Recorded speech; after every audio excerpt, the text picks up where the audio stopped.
Welcome back. We talked with Monsignor Kelly about the importance of volunteers to this center. And it just so happens we have a volunteer who's done some great work for the center. And I'd like you to hear from him, because he may be able to encourage you better than I can, or even Monsignor, what you get when you give. Nick Albano, how long have you been doing volunteer work here at the center? Around Christmas time is when I discovered the kitchen, and ever since that time I have been coming twice a week until now, so about seven or 8 months. And tell me what you do. Well, I started here at the kitchen helping prepare the meals and serve the food, and then it moved to, now I'm down at the pantry where clients come once a week and they shop for food for free. Typically they're given points, 40 points for a single household, or up to 160 points if they have children. And they're able to shop. It's the only pantry in the area that I know of that allows the clients to choose what they want to eat. So it's not like they are given a bag with stuff and they don't have a choice. So they actually go shopping. That's terrific. Right. That's got to be great for the morale of the person. Right. It gives them a little here. bit of dignity, a little bit of socialization with the volunteer, walking through, talking. And sometimes there's a decent amount of, depending on the donations, sometimes there's a decent choice and sometimes we're low. So it depends on donations, and luckily this month it's been a decent amount of donations. So, you know, I just came back from Cuba. And in Cuba, the government gives everybody $30 worth of food a month. But they get a little book, and then they go to the store, and the person at the store marks off what they took. And the complaint by so many of the Cubans was, there's just nothing there. right. You know, there's no meat, there's rarely can we get any pork or chicken. They don't eat beef in Cuba because the cattle are too important in giving them milk. They get milk for their children, but you know, that was the great experiment in communism, the Cuban, and it really hasn't worked, to the point that there are more Cuban businesses now than you'd imagine, more bed and breakfasts and restaurants geared exclusively for tourists. So our system here, where when you need something, you come in and give it, and I bet my life there are people that have been at that pantry that have gotten a good job and they've been able to do things and are given back. Absolutely. Which is a great thing. You see it, a lot of the times I see on Facebook, there's some negative comments about, you know, worrying that some people are taking advantage of the system, coming in, getting free food, they're lazy or they're, you know, drug addicted or something's wrong with them. But 99% of the time it's just people who are down that need help, and they come in and they get it. So, how do you like doing it? I like it. I mean, it's definitely better than, I was looking for something to do to give back, and I can't find a better place in the Scranton area than here. So yeah, I love coming here. I always feel good every time I leave, and I encourage anyone who is looking for something to do that's positive, that they might, you know, call up and go to the website and find out how to volunteer. Okay, let's get the website up on the screen. But how do they call? I don't have the phone number on hand. It's We've got it up on the screen. So. Okay. They could call the secretary or the Jesuit volunteer, who is Brooke, and they could schedule a volunteer time. I know that right now they're looking for someone who could work with computers. Down at the pantry, they need to keep track of the client's points. So all they'd be doing is sitting at a table with the computer and keeping track of the... How does the points work?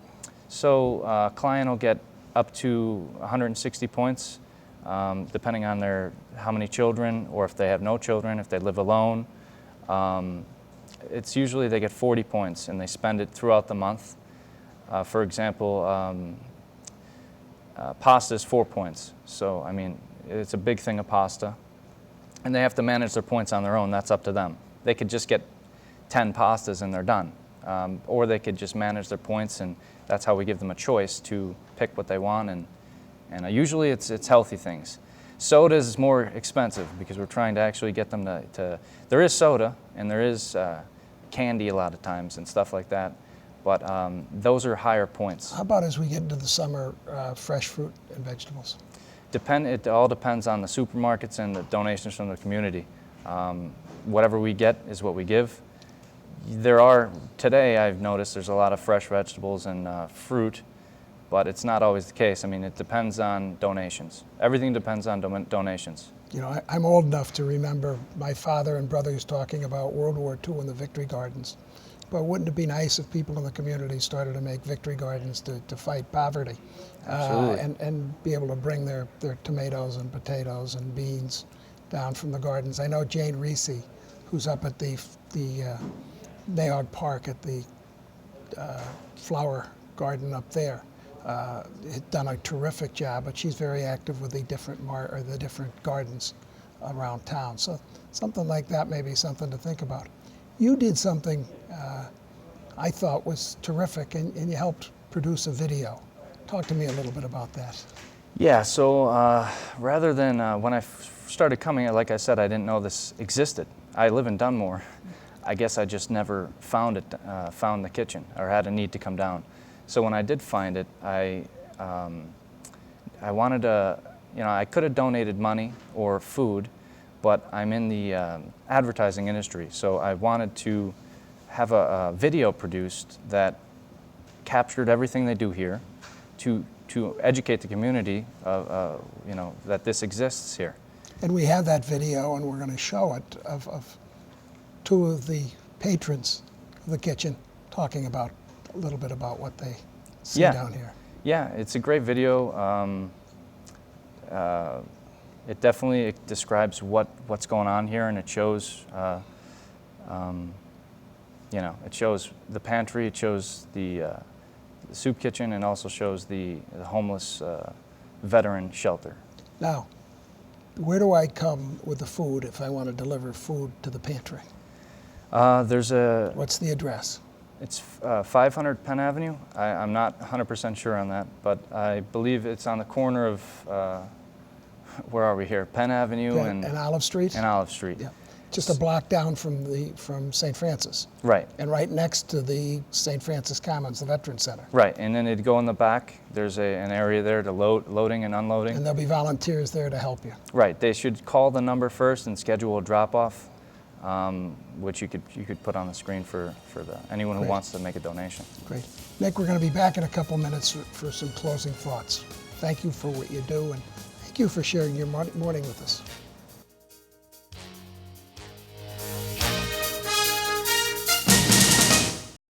Have you been denied Social Security benefits? You can appeal. If you are disabled and if you have been paying taxes, you've earned your rights to your Social Security benefits. Call O'Malley and Langen. And remember, we don't get paid unless you win.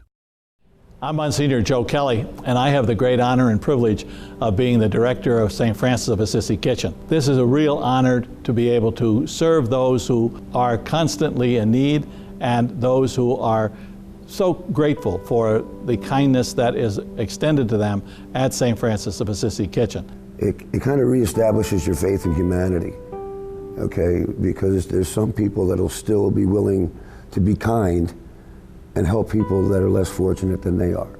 I come to the kitchen daily. I mean, thank God I eat a meal here for lunch every day, and 3 days a week I have supper as well. And I'm so thankful it's here, and I'm close by. Again, appreciate everything that this place has to offer. The entire kitchen is run by volunteers and by donations from the community. Our volunteers are absolutely magnificent. They do just a fantastic job of making people feel welcome, and we're so thankful for the cooperation of the volunteers, the cooperation of our donors, and we're also very thankful for all of the local grocery stores that provide for St. Francis Kitchen product that we don't have to purchase. And nobody looks down at you here, you know? You're an equal here. It's a blessing to have this place. It's almost like gathering at your family table. And you're treated well, and you're treated nicely, and you're treated with respect. And that's a very comforting thought. It's really very nice. Obviously, the kitchen couldn't survive all of these years without the generosity of the community. And so I, without any hesitation, ask people to continue to be generous. We ask you to consider St. Francis of Assisi in your donations, but we also ask you to consider possibly leaving us in your will. Visit our website to find out more about who is it that we serve here at St. Francis Kitchen. What are some of the items over at the pantry that would be helpful for you to have? Okay, the main items are pasta, jelly, peanut butter, pasta sauce, canned vegetables and fruit, and non-perishable items. Tuna? Tuna is a big one.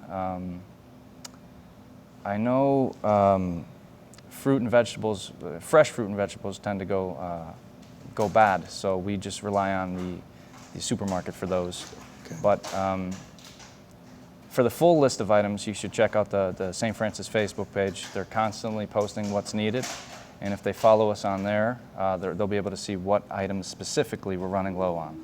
One of the folks here on You Be the Judge, Melissa, suggested that we should contact some of the businesses around town and start a food drive for the pantry, particularly the local restaurants and bars. And somebody brings in something, they get a free beer. If they bring in something big, they get a sandwich. But to try to build a little interest in increasing the amount of food that you have. And I think that's a great idea, and I hope to really formulate some of the plans for that. But you have really enjoyed this, haven't you?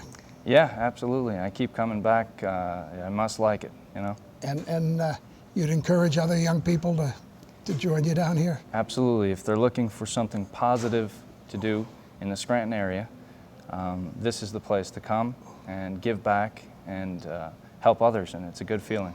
Great. Nick, thank you so much for what you do, and keep up the good work. Thank you. And thank you for sharing your Sunday morning with us. And I hope we can count on you to get some food down to the food pantry or spend a day as a volunteer for the day at the soup kitchen here at St. Francis of Assisi.